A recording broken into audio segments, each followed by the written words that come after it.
بسم اللہ الرحمن الرحیم۔ السلام علیکم۔ دلچسپ اور سبق اندوز کہانیوں کے لیے ہمارے چینل کو سبسکرائب کریں اور ساتھ ہی بیل آئیکن کو دبا دیں۔ اس رات کھیتوں میں کام کرنے کی باری راجو ہاری کی تھی، اسی لیے وہ چاندنی رات میں تیز تیز قدم اٹھاتا ہوا وڈیرا علی نواز کی زمینوں کی طرف جا رہا تھا۔ اچانک اسے محسوس ہوا کہ کوئی اور بھی ہے جو اس کے پیچھے آ رہا ہے۔ اس نے پلٹ کر دیکھا، پیچھے کوئی نہیں تھا۔ ابھی مشکل سے چند قدم آگے بڑھائے ہوئے تھے، کسی عورت کے ہنسنے کی آواز سنائی دی۔ چاندنی رات پر عورت کے ہنسنے کی آواز نے اسے ایک دم چونکنے پر مجبور کر دیا۔ راجو نے چاروں طرف نظر دوڑائی مگر کوئی ہوتا تو نظر آتا۔ پازیب کی جھنکار نے خاموشی کو توڑ دیا۔ راجو دیوانہ وار ادھر ادھر دیکھنے لگا۔ دور دور تک وہاں کوئی عورت نظر نہیں آ رہی تھی۔ سمجھ سے باہر ہے کہ کوئی بھی نظر نہیں آ رہا ہے، پھر مجھے کیوں ایسا محسوس ہو رہا ہے کہ میرے پیچھے کوئی ہے؟ عورت کے ہنسنے کی آواز، پازیب کی جھنکار کیوں سنائی دے رہی ہے؟ اس نے خود کلامی کی۔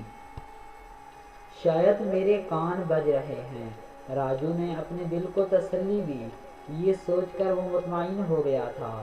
آواز مسلسل سنائی دے رہی تھی، جیسے اس کے پیچھے پازیب پہنے ایک عورت آ رہی ہو۔ کچھ دیر بعد آواز رک گئی اور پھر اچانک ایک ایسا منظر اس کی آنکھوں کے سامنے آیا۔ وہ خود بخود رہ گیا کہ شاید میرے کان بج رہے ہیں۔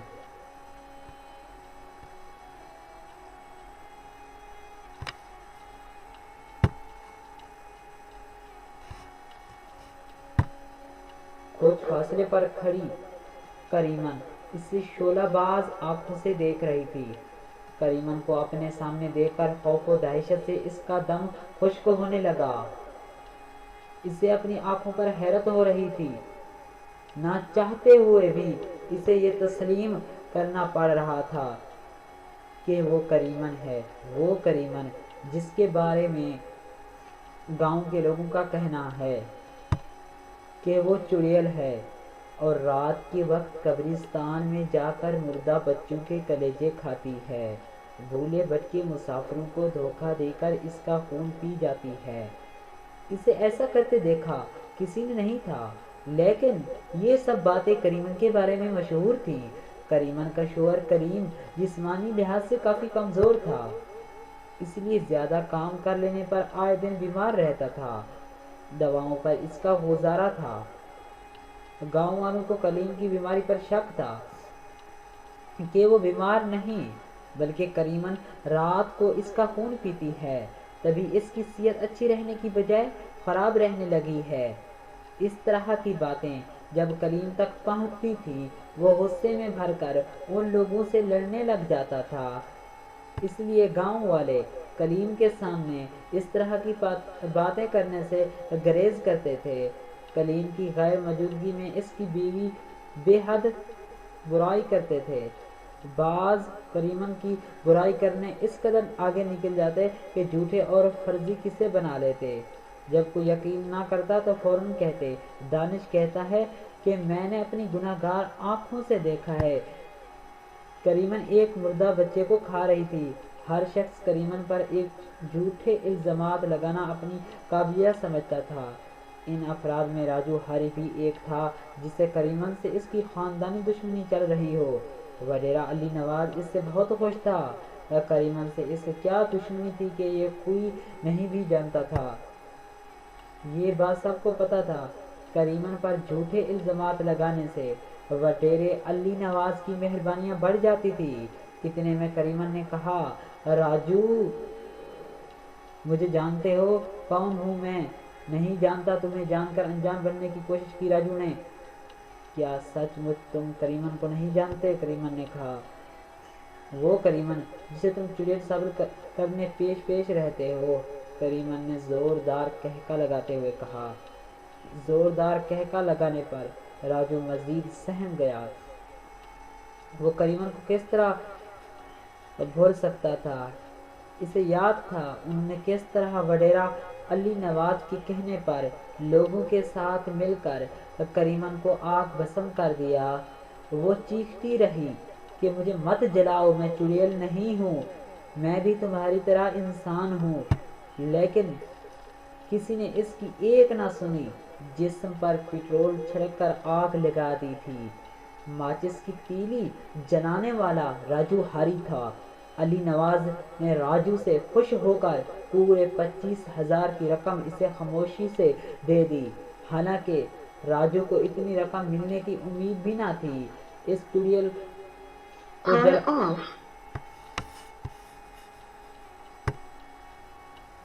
راجو یہ سوچ ہی رہا تھا۔ کریمن نے کہا، راجو تمہارا دم کیوں گھٹ رہا ہے؟ ابھی میں نے تمہارا خون بھی نہیں پیا۔ راجو نے کہا، مجھ سے غلطی ہو گئی ہے، مجھے معاف کر دو۔ اتنے میں خاموش فضا میں راجو کی چیخ بلند ہوئی، پھر خاموشی چھا گئی۔ صبح ہونے پر لوگوں نے راجو کی لاش دیکھی تو وہ سارا ماجرا سمجھ گئے۔ کچھ لوگ تو دبے الفاظ یہ کہہ رہے تھے، یہ سب کریمن چڑیل کو جلانے کا نتیجہ ہے، اب وہ ایک ایک سے اپنا بدلہ لے گی۔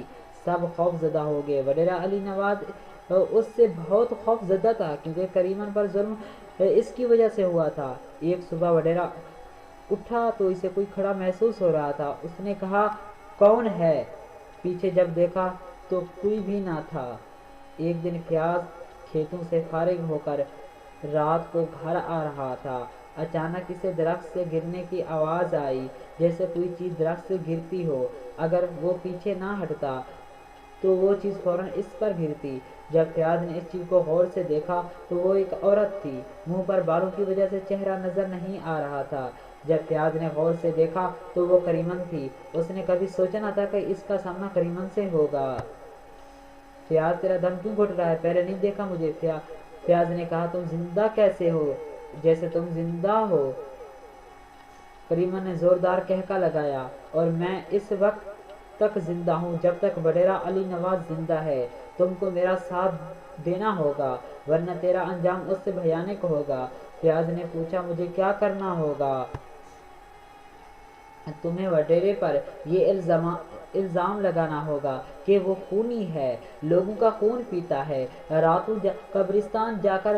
فیاض نے بے بسی سے کہا، میں اس خون پیتے دیکھا نہیں، اس کے بارے کیسے کہہ سکتا ہوں؟ اگر تم وڈیرے کو سچ مانتا ہے، اس وڈیرے پر دیکھو، انسانی خون لگا ہوگا۔ فیاض گیا، دیکھا واقعی ایسا ہی تھا۔ وڈیرے کو جاگایا، سارا ماجرا سنایا۔ وڈیرے نے کہا، وہ جھوٹی ہے۔ فیاض نے کہا، مگر جناب آپ کے منہ پر تو انسانی خون لگا ہوا ہے۔ جب اس نے دیکھا تو واقعی لگا ہوا تھا۔ وڈیرے نے کہا، یہ کریمن کی چال ہے۔ دانش کی ملاقات پر فیاض نے ساری بات بتائی تو دانش بھی ڈر گیا۔ اتنے میں دونوں کے سامنے کریمن آ گئی۔ ان دونوں کو کہا، میرا ساتھ دو وڈیرے کو ختم کرنے میں۔ دونوں اپنی زندگی بچانے کی خاطر اس کے ساتھ ہو گئے۔ فیاض اور دانش لوگوں کو وڈیرے کے خلاف بھڑکانے میں کامیاب ہو گئے۔ کریمن کے ساتھ مل کر پورے محلے کے لوگوں نے وڈیرے پر حملہ کر کے ہلاک کر دیا۔ پھر ہمیشہ کے لیے کریمن وہاں سے غائب ہو گئی۔ کسی پر ناجائز ظلم نہ کرو ورنہ انجام علی نواز وڈیرے جیسا ہوگا۔ اللہ حافظ۔